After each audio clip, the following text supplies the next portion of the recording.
अस्सलाम वालेकुम, welcome back to my channel. हाजी साहब घर आते थे। नौरीन के दिन फिर गए। हाजी साहब ख़ुद तो आते ही थे, साथ में गाड़ी भर कर सामान भी लाते। राशन के अलावा फल, सब्ज़ी, गोश्त, बेकरी आइटम्स। नौरीन ने आज तक इतनी चीज़ें इकट्ठी घर में नहीं आती देखी थी। नज़ीर की तो तनख्वाह ही सिर्फ 8,000 रुपये थी। मुश्किल से कर्ज ले लेकर गुजारा होता। फिर 3 बच्चों का साथ। मेका भी कमज़ोर था। जब हाजी साहब की गाड़ी चलाते हुए नज़ीर ट्रक की टक्कर से अल्लाह को प्यारा हो गया, तो नौरीन को यूँ लगा कि इसके सर से किसी ने आसमान छीन लिया हो और पाँव के नीचे से धरती खींच ली हो। नज़ीर की जेब से 300 रुपये निकले और नौरीन के पास 3 रुपये भी ना थे। हाजी साहब ने कफन दफन का इंतज़ाम किया और कुल पर भी पूरी बरादरी को ज़र्दा पुलाव खिलाया। चंद दिन बाद जब मेला छट गया और हर कोई खाली तसल्ली देकर, झूठा दिलासा देकर घर को लौट गया, तो अपने वाहिद कमरे में नौरीन बच्चों को दिला सीने से लगा कर रो दी, क्योंकि आने वाले दिन बहुत मुश्किल थे। बच्चों की फ़ीसें देनी थी, घर भी किराए का था। नौरीन को समझ ना आ रही थी कि वो क्या करे। छोटी बच्ची की वजह से नौरीन भी नौकरी पर कोई भी न रखता था। सोचा कि 9 साल के चाँद को ही कहीं लगवा दूं। एक दिन किसी मोहल्ले वाले के साथ वर्कशॉप पर भेजा। रात को चाँद काला सा बच्चा होकर ससकता हुआ घर लौटा तो माँ के सीना टपकने लगा और उसे नहला धुलाकर कपड़े पहनाए, माथा चूमा, तो बेटे ने जेब से 100 रुपये 20 रुपये निकाल कर माँ को थमा दिए। तो नौरीन का कुछ देर पहले खुद से किया हुआ कॉल टूट कर बिखर गया कि आइंदा वो चाँद को वर्कशॉप गाड़ियों के नीचे घुसने नहीं भेजनेगी। चाँद थोड़ा बड़ा बहुत काम करने लगा था, मगर गुजर बसर मुश्किल थी। छोटी बच्ची का दूध ही पूरा होता या फिर एक टाइम की रोटी। एक दिन हाजी साहब ने चाँद को वर्कशॉप पर देखा तो पहचान लिया। बच्चे ने बताया कि स्कूल छोड़कर इधर काम करता हूँ। तो हाजी साहब को बहुत दुख हुआ,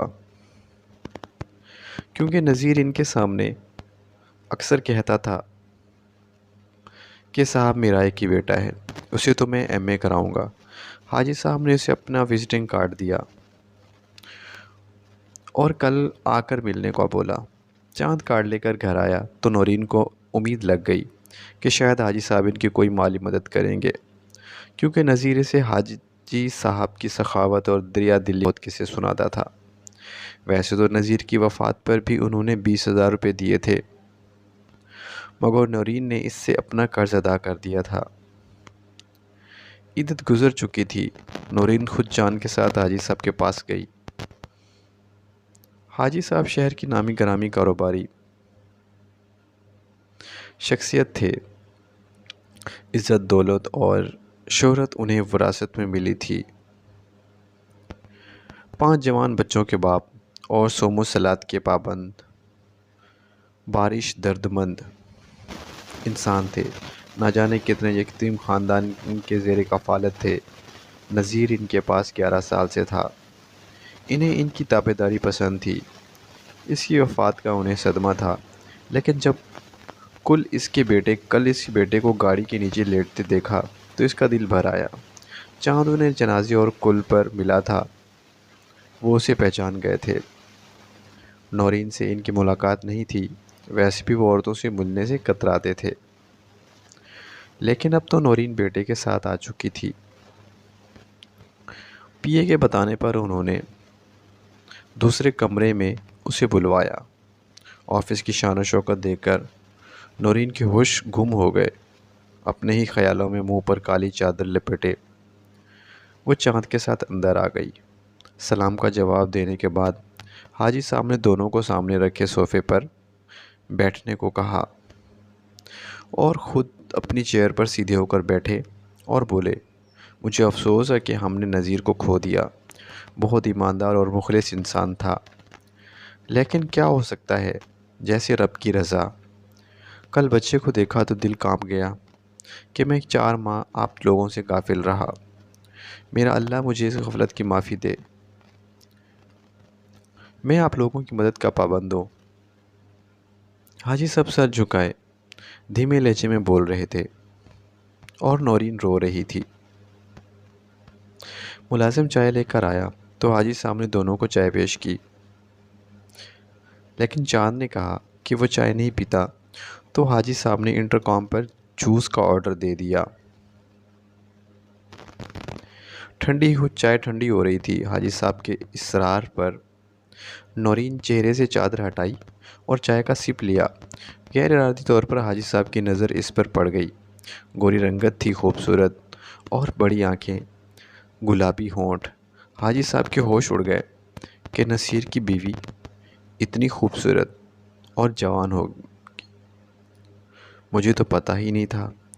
اور نورین چائے پی کر کالی چادر میں لپیٹ لیا منہ۔ حاجی صاحب کو یوں لگا کہ جیسے چاند بادلوں میں چھپ گیا ہو۔ حاجی صاحب نے اچھی خاصی رقم کے ساتھ اپنا دل بھی دے دیا۔ حاجی صاحب گھر آ گئے۔ بیگم نے کہا، آج آپ جلدی آ گئے، طبیعت تو ٹھیک ہے؟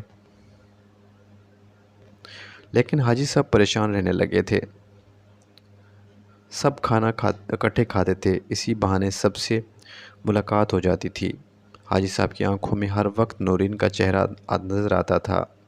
ایمان کی فرمائش تھی، مگر عورت کا جسم کمزوری سہی، اس کے وجود سے انکار ممکن نہیں۔ بڑے بڑے لوگ عشق کی راہ میں منہ کے بل گر جاتے ہیں۔ ایک دن حاجی صاحب نے اپنے ڈرائیور کو کہا، نصیر ڈرائیور کے گھر چلو۔ دروازے پر کھڑی گھنٹی تو نہیں تھی، مجھے دروازہ بجانا پڑا۔ ایک دستک کے بعد آواز آئی، آ جاؤ چاند، دروازہ کھلا ہے۔ وہ کچھ دیر سوچتے رہے، پھر زور لگا کر دروازہ کھولا تو سامنے دوپٹے سے بے نیاز فرش دھو رہی تھی۔ اس نے اچانک سے دیکھا تو اس پر چارپائی سے اپنی چادر اٹھائی اور سینے اور سر پر لپیٹ لی۔ بولی، حاجی صاحب کیسے ہیں؟ آ جائیں۔ چارپائی پر بکھری کتابیں سمیٹی۔ اس نے بیٹھنے کا اشارہ کیا۔ نورین کا گورا جسم، گلابی ہونٹ دیکھ کر حاجی صاحب کو پسینہ آ رہا تھا۔ حاجی صاحب پاس جانے کی کوشش کرتے، انہیں خیال آیا کہ کہیں یہ برا نہ منا لیں۔ حاجی صاحب نے رقم کا ایک لفافہ نورین کی طرف بڑھایا، اس کی کیا ضرورت ہے؟ حاجی صاحب اب ہفتے 2 ہفتے بعد آتے تو ڈرائیور گاڑی کے 2 چکر گاڑی سے سامان اٹھا کر گھر کے اندر رکھتا۔ حاجی صاحب نورین کے دیدار کے بھوکے تھے۔ نورین حاجی صاحب کی مہربانیوں کے بوجھ تلے دبی جا رہی تھی۔ ایک دن نورین نے فون کیا کہ حاجی صاحب کچھ لوگ گھر خالی کرانے کے بجائے نورین کی طرف آ گئے اور وہ دیکھ کر رونے لگی کہ محلے والے ہم کو مکان خالی کرانے کا کہہ رہے ہیں۔ یہ سن کر حاجی صاحب نے کہا، میں دوسرے مکان کا بندوبست کرتا ہوں۔ نورین کو حاجی صاحب نے اپنے سینے سے لگا لیا۔